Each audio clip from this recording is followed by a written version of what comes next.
Did you know that we're on social media? You can find us at facebook.com/criminally listed and at criminally_listed on Instagram. Make sure you follow us to stay up to date on the latest news. Number 3. The Lives of the Stars. In 1983, actress Shirley MacLaine could count 10 Golden Globe nominations and 5 Oscar nominations on her resume. She was one of Hollywood's most versatile and well-respected performers. But that all changed in 1983 when MacLaine released her autobiography, Out on a Limb. In it, MacLaine laid out her metaphysical beliefs in UFOs, contact with the afterlife, and even reincarnation. She claimed that she had been a prostitute in one of her many lives, while in another she said she was executed by the King of France. Almost immediately, Shirley became a punchline to any number of jokes by stand-ups and late-night hosts. "Shirley, you can't be serious," they would ask. David Letterman made her feel so uncomfortable with his kneeling questions that she famously had to be bleeped by the censors in her response. But what Letterman and the comics didn't get was at the time of her past lives revelations, a nationwide poll revealed that 23% of Americans also believed in reincarnation. MacLaine's book went on to become a bestseller before it was turned into a highly rated TV movie. A year after its publication, Shirley MacLaine won an Oscar and a Golden Globe for her role in the film Terms of Endearment. But many may not realize, including MacLaine herself, was that she was just walking a path paved by another well-respected actor, Glenn Ford. In 1958, the Motion Picture Herald newspaper called him the #1 box office star in America. Only after his star had faded a little by the late 1960s did Ford begin quietly talking about his experiences with past lives. But even then, thanks to his stoic cowboy persona, absolutely nobody was laughing at him. In 1968, Ford let it slip to a gossip columnist over lunch that he'd recently undergone hypnosis. The reason, he admitted, was because he didn't believe in all the hocus-pocus surrounding reincarnation and metaphysics. But he was researching the topic for a potential film role as famed Dutch clairvoyant Peter Herkos. So it was with a healthy dose of skepticism that he visited Dr. Maurice Benjamin in Los Angeles in 1967. With a team of doctors from the UCLA Medical Center present, Dr. Benjamin put Ford under, and what resulted shocked everyone involved. During one hypnosis session, the audio of which was recorded, Ford began speaking in a thick Scottish brogue. He said his name was Charles Stewart, who was a music teacher from Elgin, Scotland, circa 1800. During the session, Ford got up from the couch and sat at a baby grand piano in the corner. Then he began playing like an expert. Movements by Mozart and Beethoven, no less. "I was astonished," Ford said upon hearing the tape played back to him.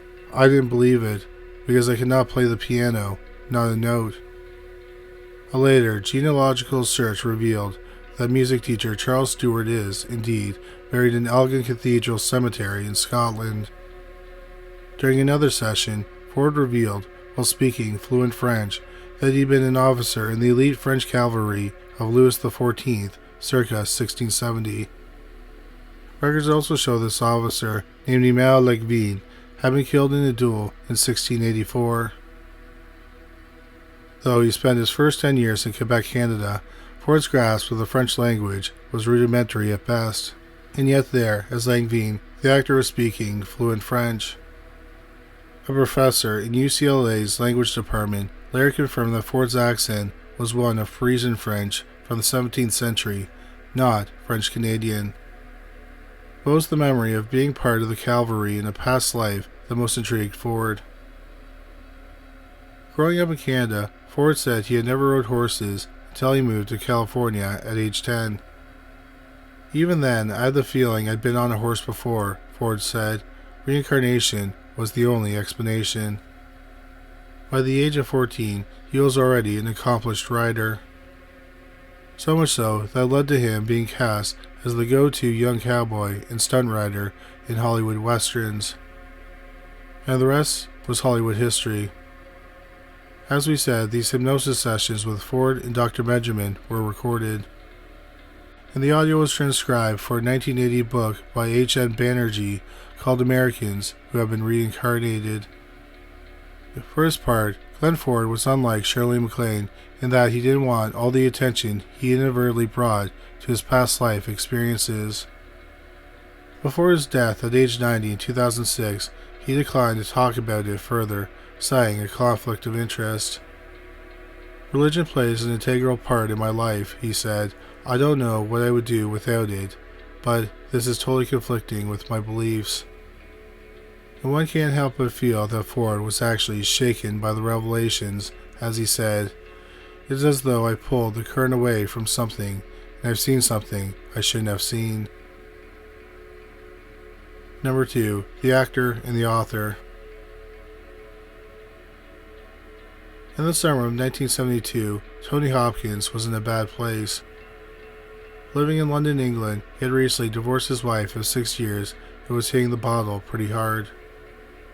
Though he had had some success acting in British films, calls from Hollywood weren't coming in yet.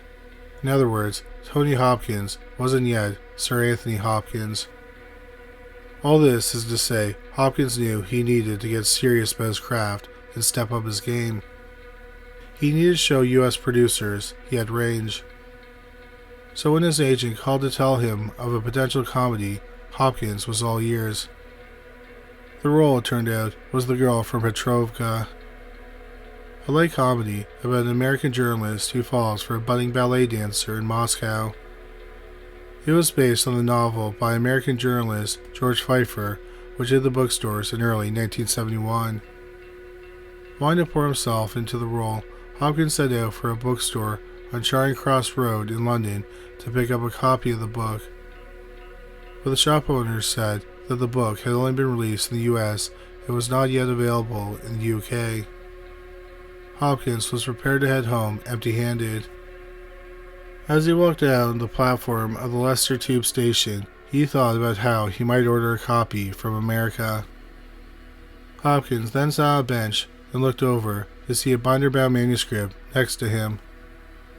Flipping through it, he grew astonished to realize it was a galley edition of The Girl from Petrovka. Now, in the book world, a galley is a loose-leaf copy of a book printed so that the author can make revisions before publication. The galley Hopkins found that day was noted with red marker in the margins. But this was no matter to the actor. He found the book. His prayers had been answered. Hopkins went home and devoured the text. His preparation helped him land the role in the film.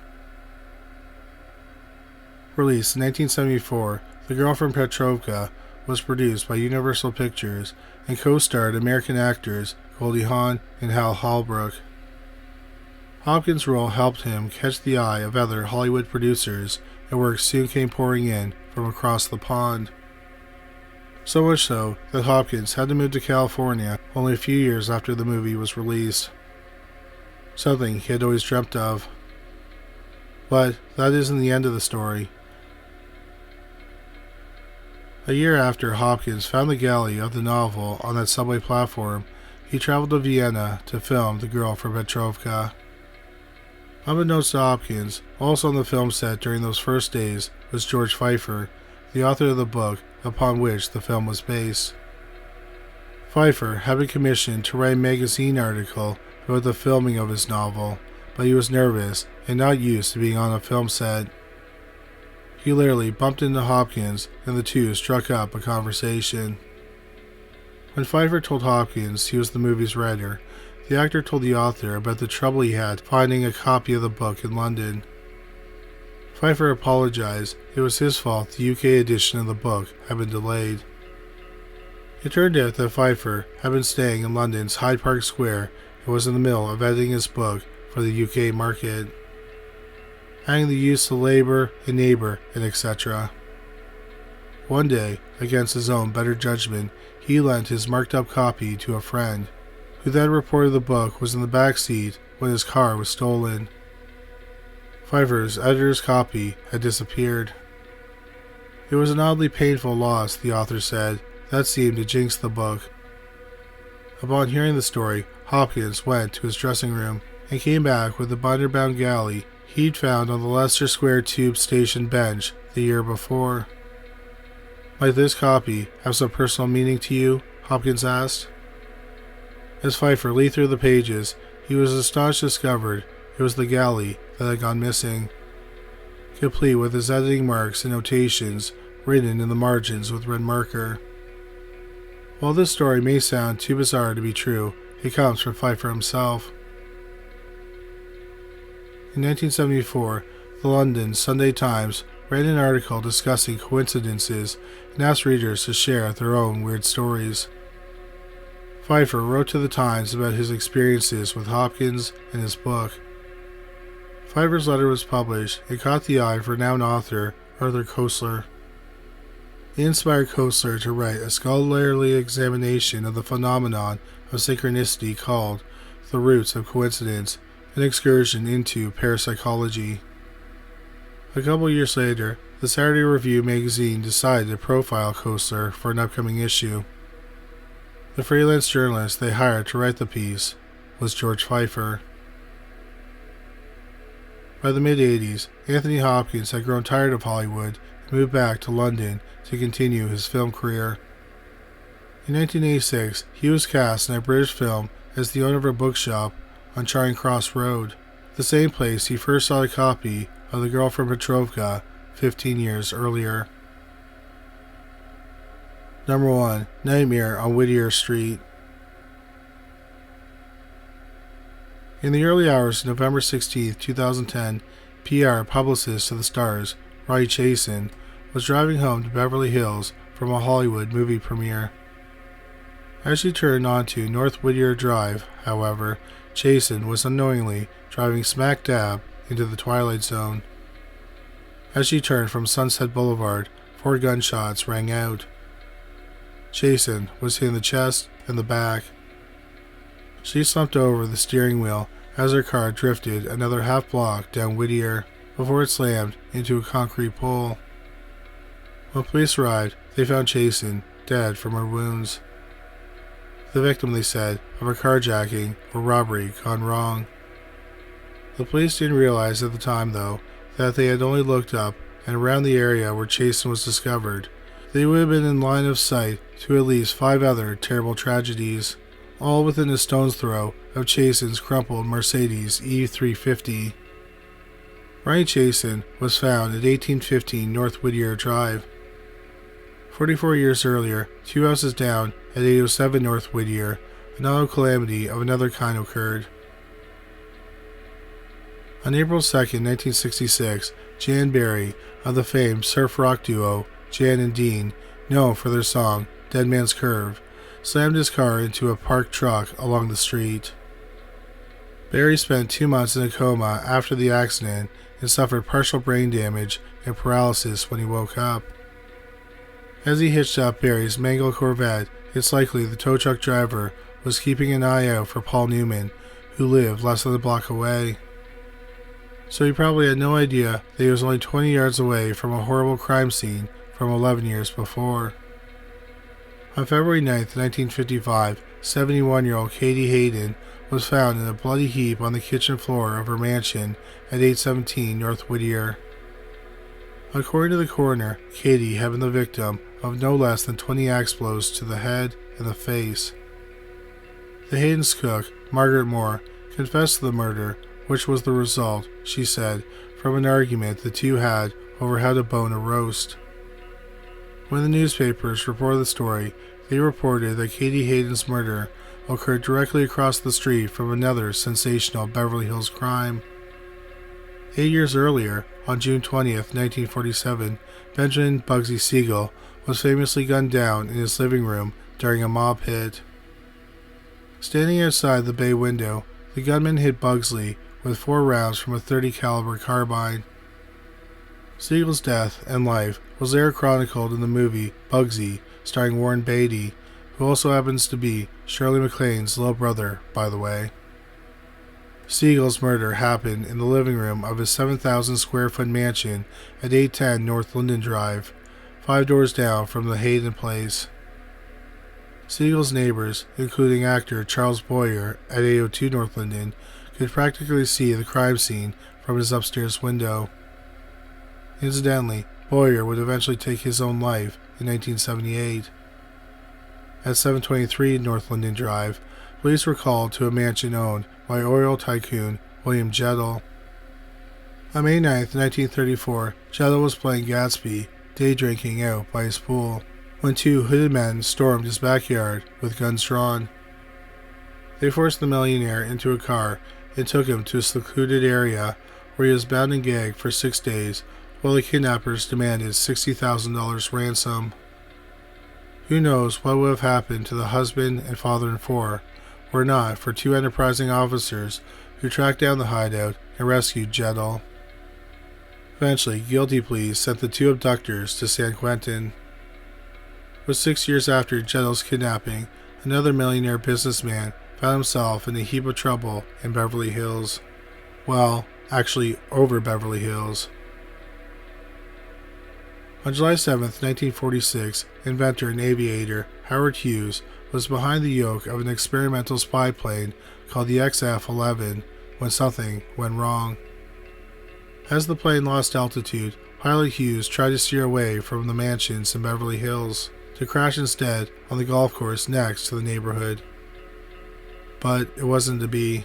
As famously recreated in the 2004 Martin Scorsese film The Aviator, Hughes' plane slammed into a group of homes clustered around 808 North Whittier Drive, right into the middle of what paranormal researchers have taken into calling the Beverly Hills Triangle. 3 mansions suffered damage in the crash, with a 4th home bursting into flames. Hughes barely survived the crash, and some say he was never the same after it. 5 terrible events occurring in such a tiny enclave has led some to speculate about 90210 curse, and has led others to speculate, us included, that unlike the song by Weezer, maybe Beverly Hills is not where you want to be, after all. Thank you so much for watching this video. We hope you found it interesting. If you did find it interesting, please make sure you subscribe. We'll have a new video about the paranormal every week. If you just discovered this channel, please make sure you check out our other channel, Criminally Listed. We have over 325 videos featuring bizarre but true crime stories. You can find it at youtube.com/criminallylisted. We also have a podcast about cold cases that were eventually solved called Criminally Listed Presents Into the Killing. You can find it on Stitcher, Spotify, Amazon Music, and anywhere you find great podcasts. But that's all for today. Thanks again for watching.